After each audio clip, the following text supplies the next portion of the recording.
But hi, everyone. My name is Sarah, and I'm the Manager of Patient Programs, Research and Advocacy here at Lymphoma Canada. And I'm pleased to welcome you to all the third and final session of the day, which focus on physical activity throughout your lymphoma journey.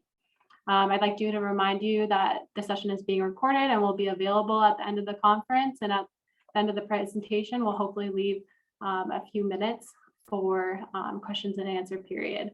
And now I would like to introduce to you our speaker, Dr. Courneya.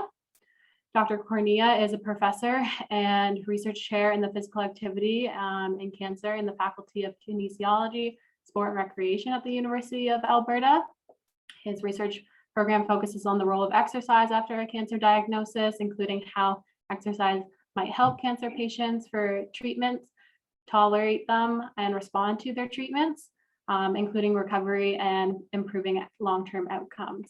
Thank you so much for joining us today. And now you can start your presentation and sharing your slides. All right. Thank you, Sarah. How is that, Sarah? It's great. Thank you. All right. Well, thank you for inviting me, Sarah. It's a pleasure to be here, and welcome everyone. I'm happy to share with you some of the research available on the role of physical activity for patients with lymphoma cancer.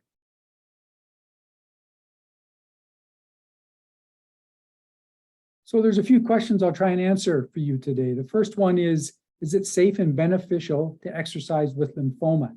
This question really gets at the effects of exercise on the disease itself. What's the impact of exercise when you have lymphoma cancer? Secondly, will exercise affect lymphoma treatments? So this question will get at what's the impact of exercise on my ability to complete these treatments and respond to treatments like chemotherapy. Obviously a very important question for lymphoma patients. Also, will exercise affect the treatment side effects from the treatment as well as the disease? Can exercise improve fitness, quality of life, and survival? And what is the best exercise program for lymphoma patients?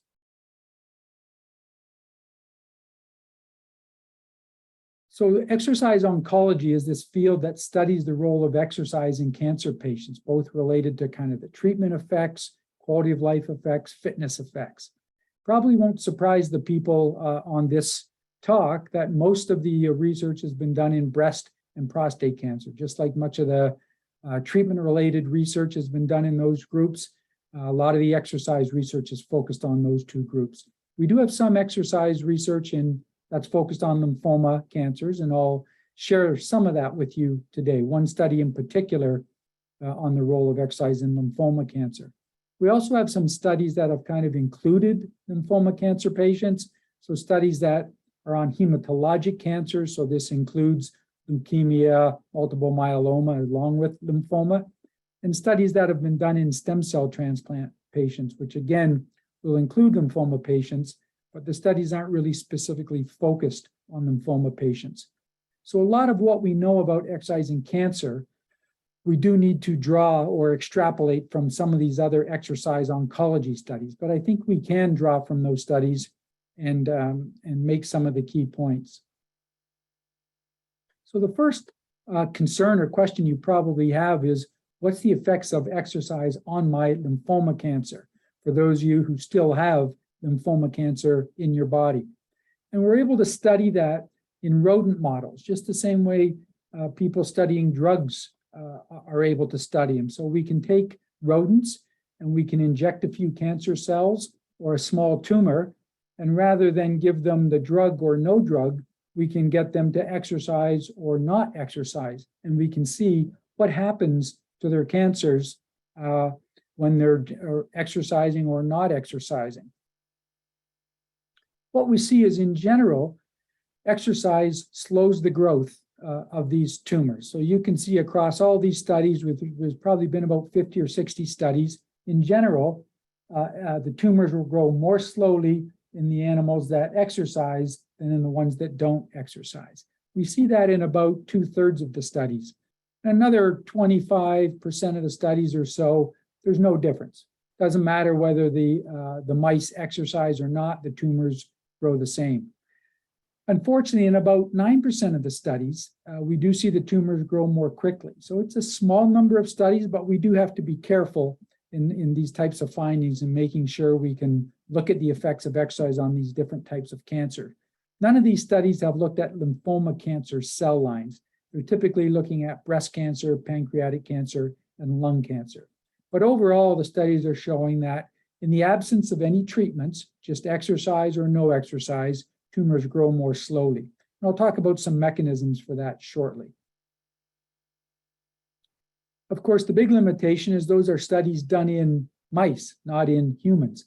So we don't have much research on exercise in patients with cancer who are not getting any treatments to see whether or not these cancers grow more slowly or more quickly.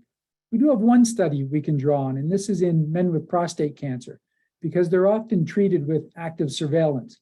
Active surveillance meaning no treatments at the time. So they have small prostate cancers and they don't get any treatments for them. So in this study, we randomized those men, about 52 of them, to either a supervised high-intensity exercise program or usual care. And what we showed in this study is their PSA levels went down, suggesting that their prostate cancers were growing more slowly. And what we also found is if you take the serum from the men who exercise and put it in a petri dish with prostate cancer cells, it kills those cancer cells much more efficiently than serum from the men who didn't exercise. So this means that something's going on in the blood of these men, something's in the blood that's helping kill these prostate cancer cells.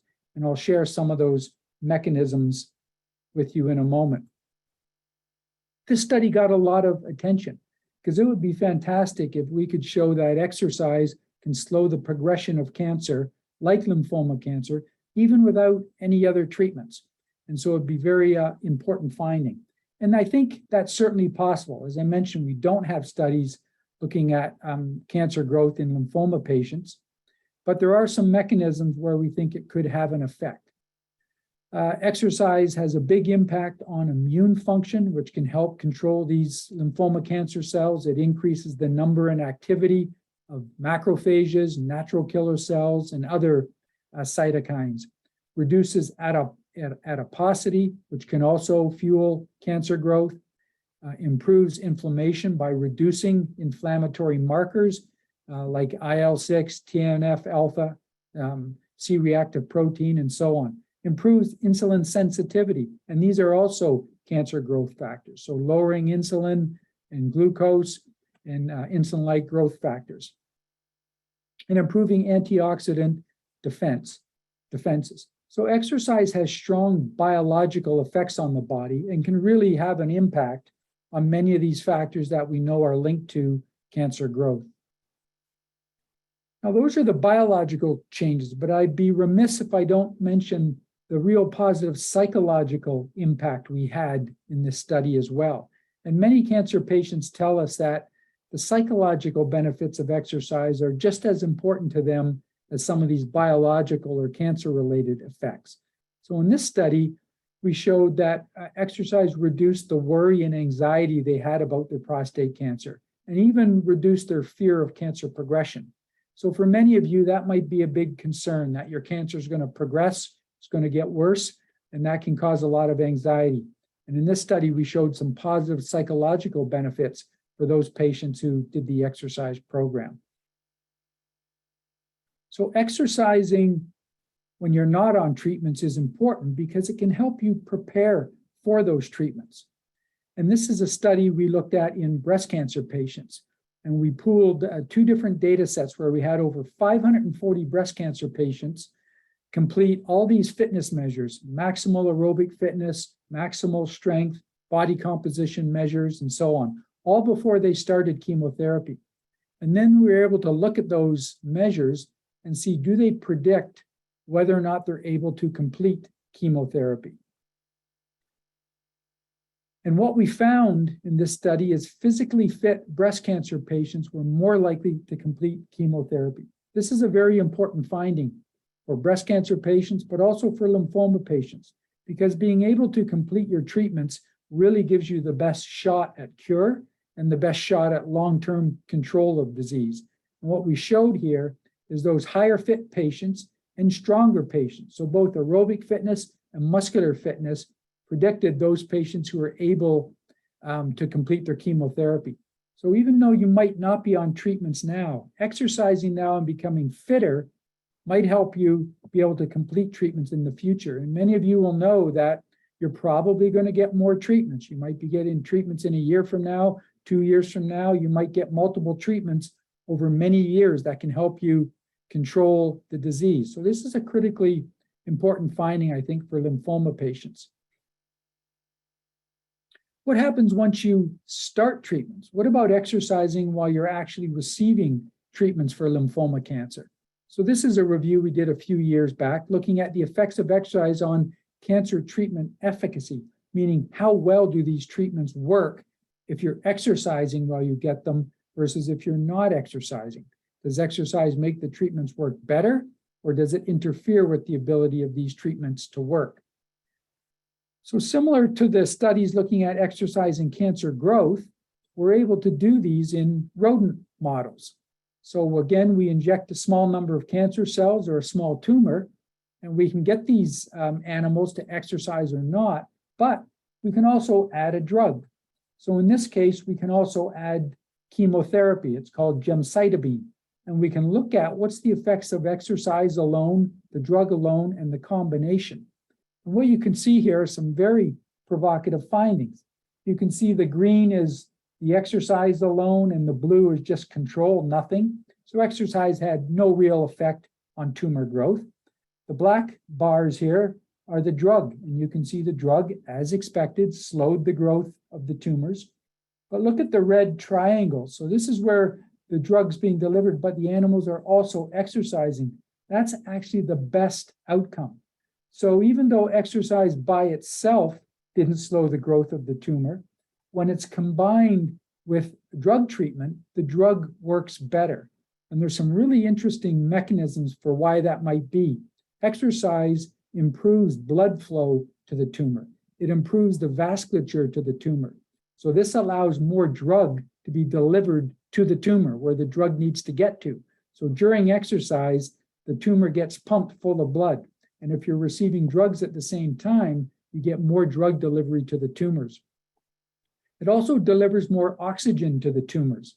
And this can be a benefit when you're receiving radiation therapy, because we know tumors with better oxygenation are more likely to be effectively treated with radiation therapy.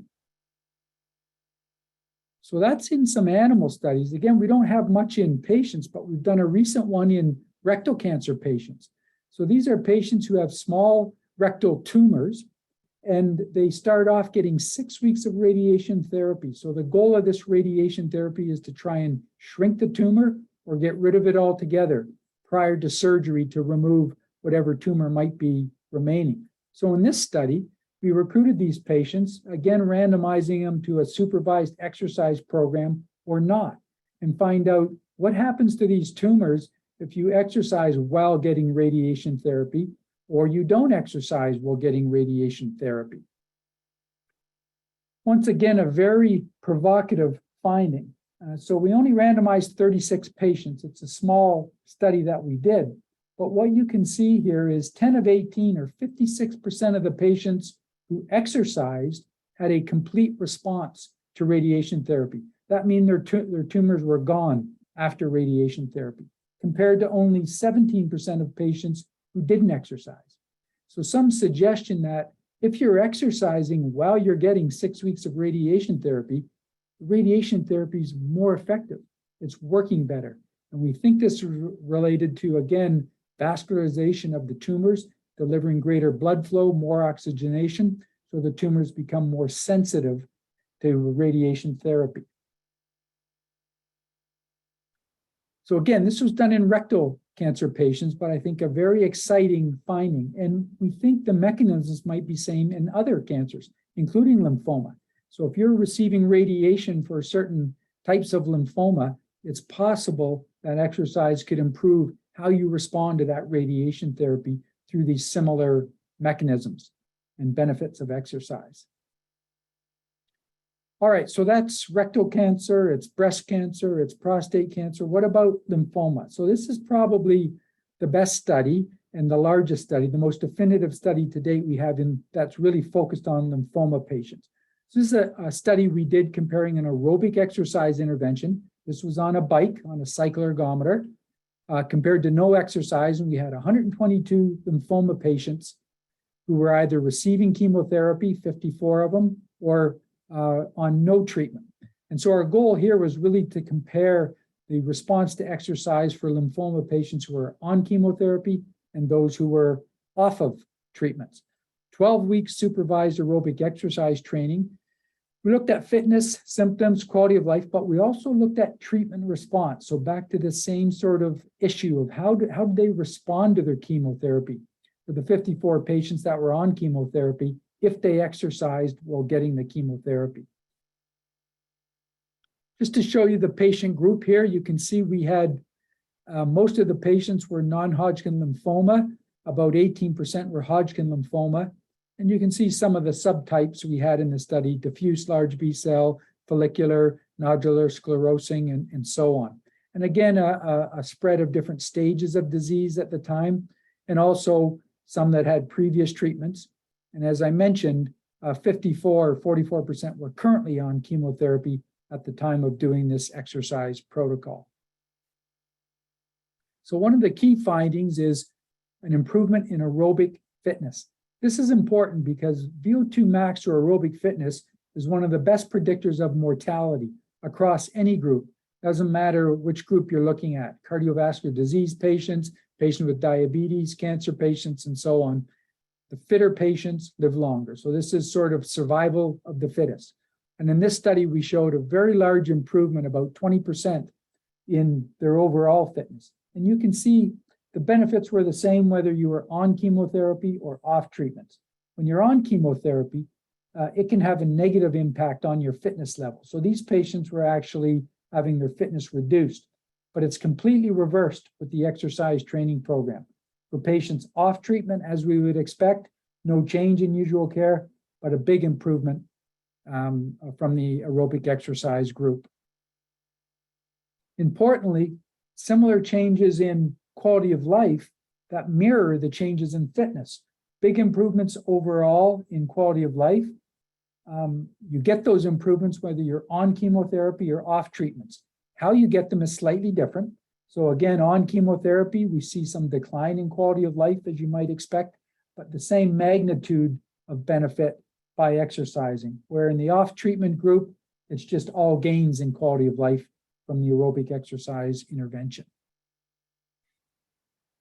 Changes in fatigue, very important, and again, a very similar finding. Fatigue is one of the best effects that we find in exercise in cancer patients, because fatigue is a common complaint, common symptom that you might have. And intuitively, you might think the best way to treat fatigue is rest. I need to rest while I'm on chemotherapy, or I need to rest while I'm recovering from treatments. And you might also think, well, exercise will make me more tired. But we see the exact opposite effect. Exercise might make you more tired in the short term after the exercise session, but the improvements in cardiovascular fitness help build resilience to fatigue in the future. So the acute effects of exercise make you a little bit tired, but the chronic effects are that you become fitter and stronger, and the daily activities of life are less fatiguing. And so it's the patients who exercise that report less fatigue. Improvements in sleep quality, but this is the only finding we showed that the effect was only beneficial while you were on chemotherapy. And that's probably because patients on chemotherapy were the ones that were reporting the problems with sleep quality. They were the ones that weren't sleeping well. So generally, we see exercise can improve sleep quality as well. And based on fatigue, anxiety, other things, lymphoma patients may not be sleeping well. So this is another huge important benefit of exercise in patients with lymphoma. Perhaps most exciting of all, we can look at treatment response. So again, this is just the patients who are on chemotherapy and they're getting drugs. And these drugs are going to all the different lumps and bumps and tumors that might be spread throughout the body, the lymphoma patients. And what do we find? not statistically significant, so we can't say it's a reliable finding, but the pattern is the same. You can see here that if patients exercise, about 46% of them had a complete response to chemotherapy, meaning after their chemotherapy, the tumors were all gone, there was no evidence of disease, compared to 31% who didn't exercise. So again, some suggestion that if you exercise while you're getting chemotherapy, in this case, it is for lymphoma cancers, the chemotherapy might work better. And again, we think it's related to the delivery of the drugs to the tumors. There's other mechanisms as well. We know that by making your blood move more quickly, it creates shear stress within the veins and within the blood vessels. And we know that there can be circulating tumor cells that are moving throughout the circulation system. And by speeding up blood flow, you cause more damage, structural damage to those cancer cells. So it's another novel mechanism for how exercise might, in fact, slow the growth and have a positive effect on these tumors. So this study, I think the key take-home message is exercise is good medicine for lymphoma patients. Even if you're receiving chemotherapy, the benefits for quality of life and fitness are just as good as not receiving chemo, and the effects on treatment response are even an added benefit for the patients who are receiving chemotherapy. So the take-home message of this talk is don't take lymphoma lying down. Unfortunately, many lymphoma patients do take cancer lying down. And here's a study we did with 438 non-Hodgkin lymphoma survivors. And we did a survey of them after they had been off of treatments for a while. And we asked them to recall, how much exercise did you do before you were diagnosed with lymphoma? How much exercise do you do when you're on active treatments for lymphoma, like chemotherapy, radiation therapy? And how much exercise do you do when you're off treatments? And you can see the pattern here is very clear. When lymphoma patients go on these treatments for their lymphoma, there's a dramatic reduction in the amount of exercise they do. It's almost completely eliminated. So this tells you that the sort of intuitive reaction for patients going on treatment is to reduce their exercise, because it's not obvious to them that exercise is beneficial or exercise will help them in any way. There's some recovery after they're back off treatment, so there's a natural recovery there, but it's not back to pre-diagnosis levels, suggesting that exercise is treatments are kind of having a negative permanent effect on their exercise level. So we see this patterns in other groups. It's not just lymphoma patients. It's not intuitive to exercise on treatments, and the recovery afterwards is less so.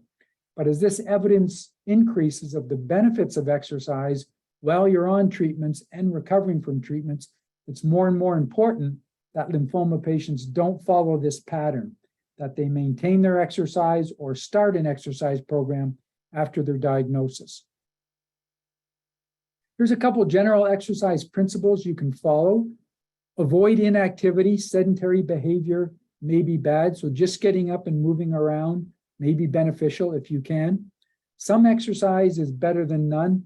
There's not a magic cut point that it has to be this amount. I'll share that with you in a moment, but any exercise seems to be beneficial. We do see that more exercise is better. So if you're able and willing to do more exercise, we generally see a dose response association, meaning the more exercise you do, the more benefits you receive. And if you've not been exercising, especially if you're on treatment, you want to start easy and progress slowly. Exercise to tolerance. So what I'm going to give you is not where you'll start with exercise, but the goal to achieve. You'll start much less than this, but this would be the goal. So the recommendations are to accumulate 150 to 300 minutes per week of moderate intensity aerobic exercise. And this can be spread out through the week on different days. So you could do 5 days per week for 30 minutes, 3 days per week for 50 minutes, or even 7 days per week for 21 minutes and 26 seconds, although it doesn't have to be that precise. The goal is roughly 150 minutes spread out over 3 to 7 days per week. By moderate intensity, we mean probably at least some brisk walking. So you want to be a little bit out of breath You want to feel your heart rate increasing. You want to be sweating a little bit. So you want to feel like you're pushing yourself a little bit, because that's what causes the body to adapt. If the exercise is too light, in other words, you're walking the dog and you have a coffee in your hand while you're walking the dog, you're not stressing the cardiovascular system. You want to have a good pace where you're starting to breathe harder and starting to feel your heart rate quickening as well. You can also do vigorous intensity exercise. If you're willing and able, you can jog or do higher intensity cycle ergometer.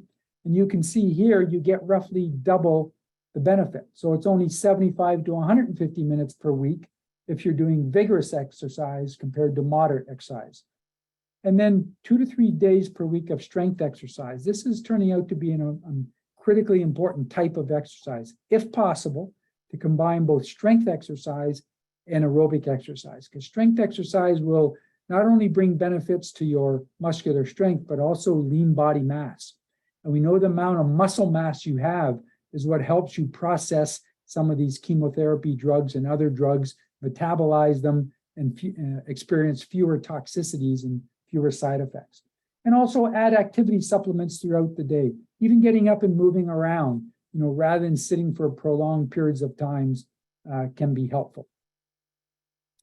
Thank you all for joining the talk today. And I know we're a little bit behind time, but if we have time for any questions, comments, or any exercise tips your viewers have, I'd be happy to hear them. Thank you, Sarah. Thank you, Dr. Courneya. Your presentation was really excellent, and it will hopefully really help our lymphoma patients. We do have time for a few questions. So one of them came in saying that a patient feels great when they're able to exercise, clear their head, and it makes them feel really energized, but sometimes they experience fatigue during their treatments, and it can be really overwhelming. What exercises can they do when they feel really overwhelming during their treatment? Yeah, that's a great question. Sarah, do you want me to stop sharing my screen, or that doesn't matter? It doesn't matter to me. Okay. Yeah. So exercising while fatigued, it's a great question. So one tip is to try and exercise when you experience the least amount of fatigue. So you might find out that, yeah, I've got a bit of energy in the morning, so maybe that's when I'll try and do my exercise. Or certain days of the week, if you're getting your chemotherapy infusions 3 weeks apart, you might decide, yeah, for a few days after chemo, I'm really fatigued, so I'm going to wait until I feel a bit better and do it. But the key thing is really adjusting the intensity. So what I recommend to patients is don't change your frequency or your duration of exercise. Even if you can go for a 5-minute slow walk, do that. Don't feel like it's all or nothing. I need my 30-minute brisk walk. I can't do that because I'm fatigued, therefore I'll do nothing. Even go for a light 5-minute walk. And what you'll find, what almost all our patients find, is you go out, you start walking at a light intensity for 5 minutes. Next thing you know, you're walking for 10 or 15 minutes. You're starting to feel better and get energized. So sometimes just getting started is the hardest part.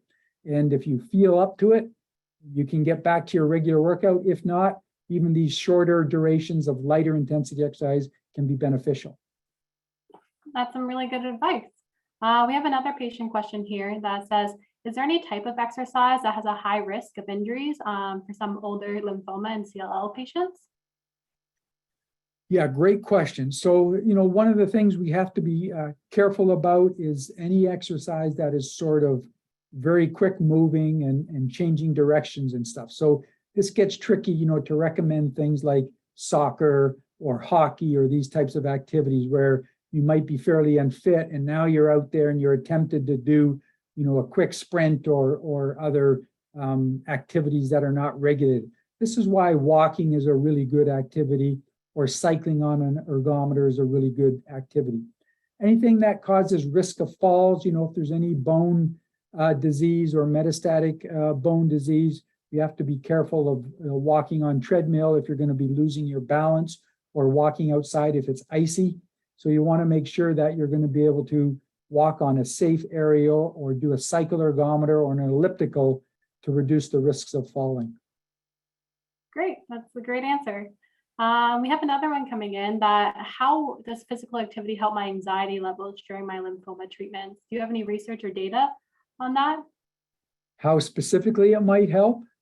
Yeah, your anxiety levels.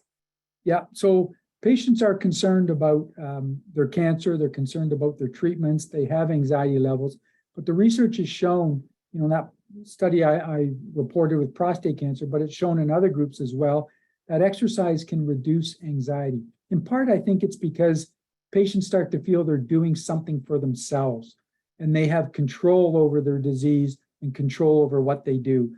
For cancer can be a very passive disease. I just do what my oncologists tell me to do and I get the treatments. So it takes the power back to patients, feels like they're doing something for themselves. It can also be a real important distraction. And patients say, hey, if I get out walking outside, I'm doing walking trails or walking through a park, I'm distracted from the fact that I have cancer and I'm going through treatments. The other thing patients tell us is it's one of the few things they can do that helps them feel normal again. Everything about cancer is it's not normal. I can't do anything I used to do. And when they get out exercising or playing tennis or golfing or doing activity, they start feeling, hey, my life's kind of getting back to normal. And I think all those things can help with the mental health benefits of exercise. Yeah, I think that's some really good advice. We certainly try to empower our patients to take control of what they can with their diagnosis and treatment. We have time for one last question. So this person is very active, but was recently diagnosed with an indolent non-Hodgkin's lymphoma. They're wondering if it's safe to continue their normal levels of exercise as long as they don't experience any pain. Yeah, absolutely it is. Now, there's a little bit of research on these high volume, high intensity things, running marathons and triathlons and so on. And some of those activities can be immunosuppressive. They can produce inflammation and other things as well. So as long as this patient is not sort of running marathons and triathlons, the risk of sort of overdoing it and having an overexertion or a burnout type effect is very low. But you can do quite a bit of exercise. You can exercise every day. You can be jogging 5 kilometers, 10 kilometers. All that's within this range where we see positive effects on immune function and biological changes. It's only when we get to these extremes do we start to worry that, okay, that might be a bit too much, especially if you've got, say, lymphoma cancer. Awesome. Well, thank you everyone for joining us today. I'm glad that we got to answer so many questions. Please stay tuned for the closing remarks that are going to happen in a few minutes. Thank you, Dr. Courneya, for joining us. Thank you, Sarah. Thank you, everyone. Bye. Bye-bye.